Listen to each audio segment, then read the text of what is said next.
പ്രധാനപ്പെട്ട മറ്റൊരു വാർത്തയിലേക്കാണ്. പാർലമെന്റിലെ കയ്യാങ്കളിയിൽ ഇടപെടലുമായി ദേശീയ വനിതാ കമ്മീഷൻ. കയ്യാങ്കളിയിൽ കമ്മീഷൻ സ്വമേധയാ കേസെടുത്തു. പ്രതിപക്ഷ നേതാവ് രാഹുൽ ഗാന്ധിയുടെ മോശം പെരുമാറ്റത്തിൽ ദേശീയ വനിതാ കമ്മീഷൻ ആശങ്കയറിയിച്ചു.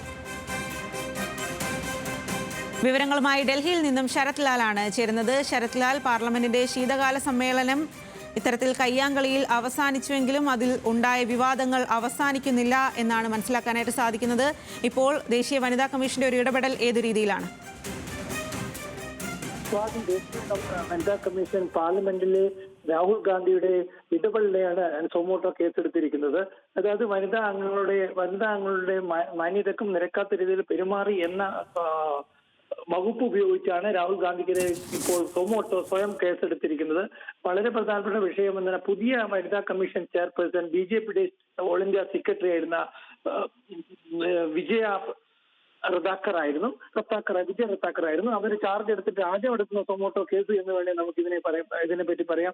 നാഗാലാൻഡിലുള്ള ട്രൈബൽ എം പി നൽകിയ പരാതിയിലാണ് ഈ കേസ് എന്നും പറയുന്നു. രാജ്യസഭക്കും അതേപോലെ രാജ്യസഭ വൈസ് ചെയർമാന് നാഗാലാൻഡിലെ BJP ട്രൈബൽ എം പി ആയ കൊണാക് നൽകിയ പരാതിയെ തുടർന്നാണ് തങ്ങൾ കേസെടുക്കുന്നതെന്ന് വനിതാ കമ്മീഷൻ പുറത്തിറക്കിയ പത്രക്കുറിപ്പിൽ പറയുന്നുണ്ട്. അതേപോലെ തന്നെ പാർലമെന്റിലെ രാഹുൽ ഗാന്ധിയുടെ നടപടി അത് സ്ത്രീകളുടെ മതിപ്പില്ലാതാക്കുന്നതാണ്. അതുകൊണ്ട് അതും കൂടി കണക്കിൽ കൂട്ടിച്ചേർത്തുകൊണ്ടാണ് ഇപ്പോൾ കേസെടുത്തിരിക്കുന്നത്. നേരത്തെ വനിതാ കമ്മീഷൻ നേരത്തെ തന്നെ രാഹുൽ ഗാന്ധിക്ക് നേരത്തെ ഒരു കേസെടുത്തിരുന്നു.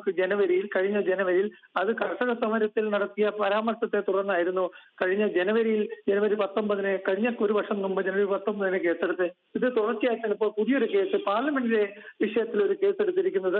പാർലമെന്റിലെ വിഷയത്തിൽ വനിതാ കമ്മീഷന് കേസെടുക്കാൻ കഴിയുമോ എന്നത് ഒരു നിയമ പ്രശ്നമാണ്. കാരണം പാർലമെന്റ് കേസെടുക്കുന്ന സ്പീക്കറുടെയും രാജ്യസഭാ ചെയർമാന്റെയും ലോക്സഭയുടെയും അനുമതി വേണം. പ്രമേയത്തിലുണ്ടെങ്കിൽ മാത്രമേ ശരി, ശരത് ലാൽ, പാർലമെന്റിലെ കയ്യാങ്കളിയിൽ സ്വമേധയാ കേസെടുത്തിരിക്കുകയാണ് ദേശീയ വനിതാ കമ്മീഷൻ.